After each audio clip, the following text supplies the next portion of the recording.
তাকবীরে তাশরিক, তাকবীরে তাশরিক। 9 জিলহজ ফজর হতে 13ই জিলহজ আসর পর্যন্ত এই কয়েকত প্রত্যেক ফরজ নামাজের পরে প্রত্যেক পুরুষ এবং নারী, নর এবং নারী, মুসলমান প্রত্যেকের ওপরে ফরজ নামাজের পরে একবার পড়া ওয়াজিব, 3 বার পড়া মুস্তাহাব। একবার পড়া কি ওয়াজিব, 3 বার পড়া মুস্তাহাব। এই আমলটি আমরা সকলে করব, যেটা আমরা প্রতি বছর করে থাকি। তাকবীরে তাশরিক। তাকবীরে তাশরিক কি? আল্লাহু আকবার, আল্লাহু আকবার, লা ইলাহা ইল্লাল্লাহ, আল্লাহু আকবার, আল্লাহু আকবার, ওয়ালিল্লাহিল হামদ।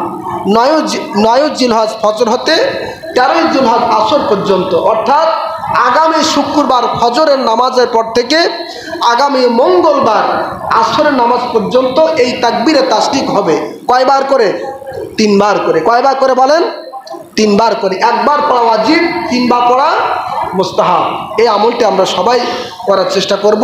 মহান আল্লাহ তাআলা যেন আমাদের সকলকে মাহে জিলহজের সম্মান, মর্যাদা, ইজ্জত, কদর বজায় রেখে বেশি বেশি নেক আমল করার তৌফিক দান করেন। বলেন আল্লাহুম্মা আমিন। আমিন। ওয়া আখিরু দাওয়ানা আলহামদুলিল্লাহি রাব্বিল আলামিন।